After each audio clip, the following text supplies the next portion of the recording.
भगवान कह रहे हैं मुझे एक बार को पाषाण मान करके तुमने सेवा कर दी, मैं स्वीकार कर लूंगा, लेकिन यदि मेरे किसी अनन्य भक्त का तुमने अपराध कर दिया तो मैं चाह करके भी तुमको दर्शन नहीं दूंगा। वृंदावन के एक संत, वे एक बहुत बड़े व्यापारी थे, सावधानी से सुनिएगा, लेकिन वृंदावन आकर के कथा भागवत श्रवण करने के बाद में ऐसा संतत्व जीवन में आया कि सब परित्याग करके उन्होंने संन्यास ग्रहण कर लिया।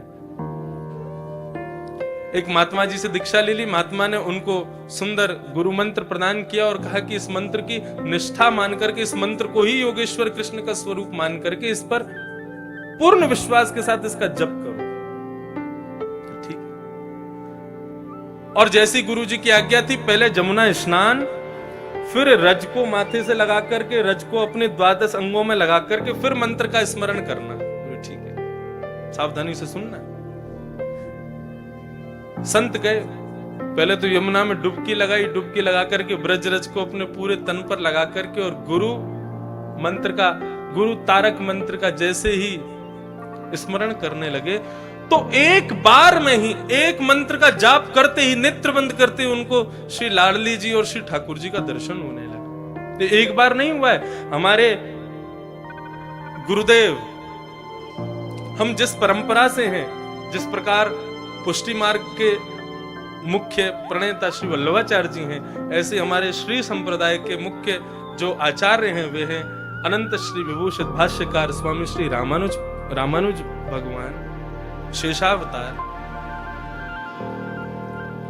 जब उनको गुरु जी ने अष्टाक्षर मंत्र दिया हमारे श्री वैष्णव संप्रदाय का, तो गुरु मंत्र का पहला जाप करते ही शंख चक्र गदा पद्म धारण करके नारायण प्रकट हो गए और उनको दर्शन दे दिया। भक्तमाल में वर्णन है कि गुरु मंत्र का, वैसे तो शास्त्राज्ञा करते हैं गुरु मंत्र किसी को सुनाना नहीं चाहिए, लेकिन जैसे ही श्री रामानुजाचार्य जी ने पहला अष्टाक्षर मंत्र गाया और पहला मंत्र का उद्बोधन करते ही नारायण प्रकट हो गए, तो उनको प्रणाम करना भी भूल गए। क्या किया? बोले गोपुर है आरूढ़ उच्च स्वर मंत्र उच्चारो। हमारे श्री वैष्णव संप्रदाय में जो दक्षिण में मंदिर होते हैं उनके बड़े ऊंचे ऊंचे गोपुर होते हैं। आप लोग तिरुपति जाओ, श्रीरंगम जाओ, श्रीरंगम का गोपुर तो महाराज किलोमीटरों दूर से दिखाई देता है। तो जैसे ही रामानुजाचार्य भगवान ने श्री नारायण प्रभु के दर्शन किए तो प्रणाम भी नहीं किया, दौड़े हैं और सीधे गोपुर के ऊपर खड़े होकर के अष्टाक्षर मंत्र को जोर जोर से चिल्लाने लगे, गाने लगे।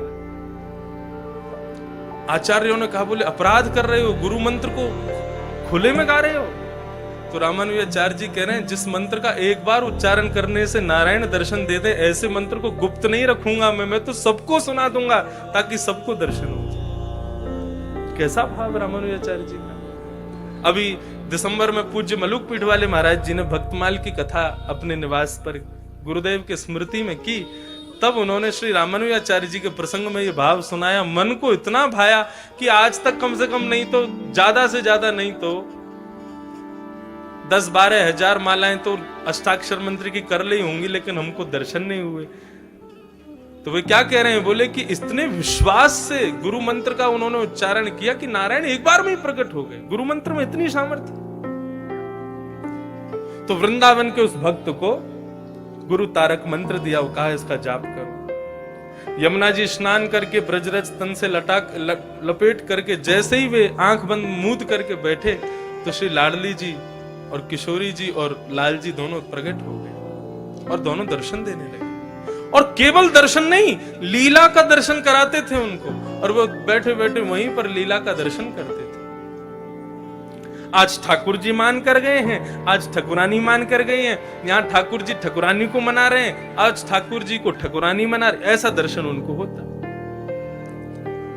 एक बार कोई विचित्र लीला ठाकुर जी दिखा रहे थे, उसमें ऐसी लीला हुई कि उस संत को बहुत जोर से हंसी आ गई, और जैसे ही उसको हंसी आई इतने में ही सामने से कोई भगवान का भक्त था, लेकिन अपंग था, उसका एक पैर नहीं था, वो वहां से जा रहा था। अब जैसे ही उसका वहां आना हुआ, इनका जोर से हंसना हुआ, इसकी हंसी को सुनकर के उन्होंने विचार किया कि मेरे इस दुर्बलता पर ये हंस रहे, मेरी अपंगता पर हंस रहे। और इस बात का विचार करके वो बड़े दुखी हो गए। जैसे ही उनके हृदय में दुख आया, इनके नेत्रों में ठाकुर ठाकुरानी का जो दर्शन हो रहा था वो अंतर ध्यान हो गया। इन्होंने नेत्र खोले, पुनः यमुना जल से अपना मुख धोया, पुनः ब्रजरज लपेट के फिर से गुरु तारक मंत्र का उच्चारण किया, लेकिन अब ठाकुर जी बुलाने से भी नहीं आ रहे। बार बार अदृश्य अदृश्य अदृश्य हो रहे हैं। दौड़े अपने गुरुदेव के पास और जाकर के चरण पकड़ लिए, रुदन करने लगे, बोले जय जय मुझसे कोई बहुत बड़ी भूल हो गई, ठाकुर जी का दर्शन नहीं हो रहा मेरे को, मैं कैसे जीऊंगा उनके दर्शन के बिना। उन्होंने पूरा पूछा, क्या हुआ तुमसे, कोई अपराध तो नहीं हो गया?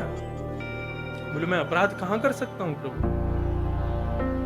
बोले सच सच बताओ, जब तुमने नेत्र खोले, ठाकुर जी का दर्शन अंतर ध्यान हुआ, नेत्र खोलती आसपास क्या वातावरण था?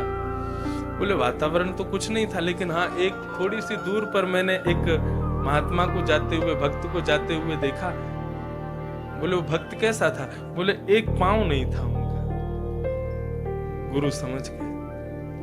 बोले देखो तुमने तो भाव से ही अपने भाव को स्थापित किया होगा, लेकिन उनको ऐसा लग गया कि तुम जो हंसे हो वो उनकी अपंगता पर हंसे। तो बेटा भगवत अपराध से तो मुक्त हो जाओगे, लेकिन भगवत भक्त अपराध से भगवान कभी मुक्त नहीं करते। अपना मान टले टल जाए पर भक्त का मान न टलते देखा। गुरुजी आज्ञा करो, मैं क्या करूं?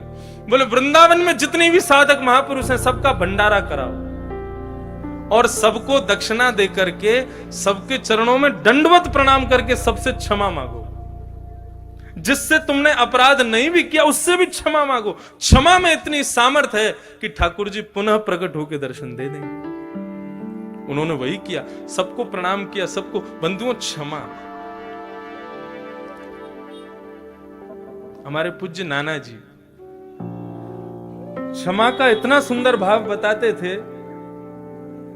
वे एक बार मुझे बता रहे थे, बोले लाला जब नाना जी विद्यालय में पढ़ते थे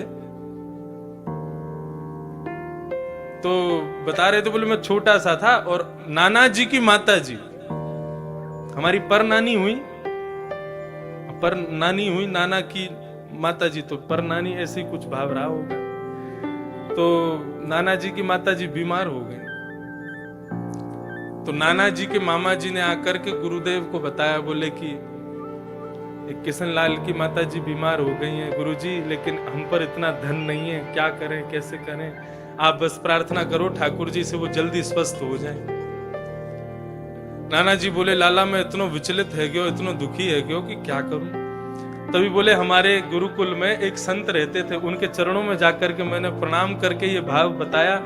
तो उन संत ने कहा, परमहंस जी, उन्होंने कहा कि बेटा एक काम करो, जितने भी विद्यालय में बच्चे हैं, जितने भी विद्यालय में प्राचार्य आचार्य हैं, जितने भी विद्यालय में कार्यकर्ता हैं, रोज सुबह दोपहर शाम सबको दंडवत लेट करके प्रणाम किया करो। गुरुजी सबको प्रणाम करना है? बोला सबको करो। तो हमारे नाना जी बोले प्राचार्यों को कर लेंगे, कार्यकर्ताओं को कर लेंगे, लेकिन इन बालकों को करने में शर्म आएगी हमको, ये तो हमारे संग पढ़ते हैं। और गुरुजी इनमें से कई तो ऐसे हैं जिनसे हमारी एक आंख नहीं बनती, उनको क्या करें? गुरुजी बोले उनको तो और ज्यादा श्रद्धा से प्रणाम करना, हमने आज्ञा कर दी, अब ये काम शुरू कर दो। नाना जी बताते, बोले मैं सबको प्रणाम करता, जिनसे मेरी बनती नहीं थी ना उनको मुंह फेर के प्रणाम करता, लेकिन करता जरूर था।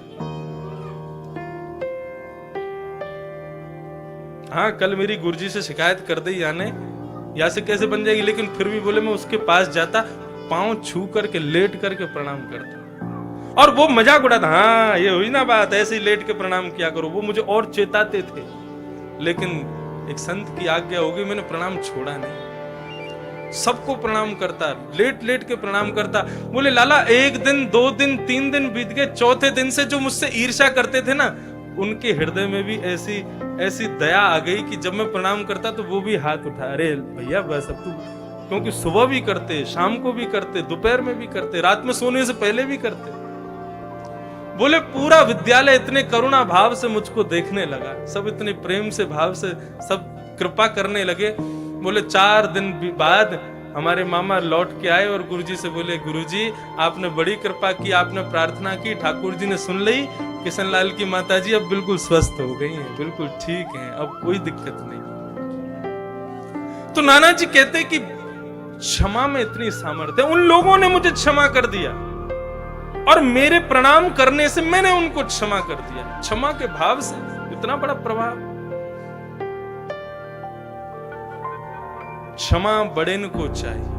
धर्म के 10 लक्षणों में एक लक्षण है क्षमा, जो हम कभी नहीं करते। संत ने आज्ञा कर दी, बोले सबको, सबसे जाकर के प्रार्थना करो, सब साधक तुम्हें क्षमा कर दें तो ठाकुर जी पुनः दर्शन देंगे। उन संत ने सबको प्रणाम किया, सबको दक्षिणा दी, सबके चरणों में लेट करके क्षमा मांगने लगे। सब कहते अरे भैया तेरा अपराध नहीं है, तू क्षमा क्यों मांग रहा? बोले नहीं, मैंने बहुत बड़ा अपराध कर दिया। सबको प्रणाम करते करते उनमें से वे महात्मा जिनका एक अंग नहीं था वे भी बैठे थे, उनके चरणों में प्रणाम करके क्षमा मांगने लगे। बोले प्रभु मुझे क्षमा कर दो। संत ने हाथ रख दिया, बोले कोई बात नहीं। क्षमा जैसे ही किया, दौड़ करके गए यमुना जी में डुबकी लगा करके, जैसे ही ब्रजरज को तन पर लपेटा और नेत्र बंद करके गुरु तारक मंत्र का उच्चारण करते ही लाडली और लालजी पुनः प्रकट होकर के उनको दर्शन देने लगे। ये क्षमा में सामर्थ्य है। यदि आपके समस्त शत्रु आपको क्षमा कर दें ना, उसी दिन से आपके भीतर भगवत तत्व प्रारंभ हो जाएगा। हमारे भीतर ठाकुर जी प्रकट हो जाएंगे। और उसके लिए करें क्या? श्रीमद् भागवत बार बार कहती है, सब में भगवान को देखो।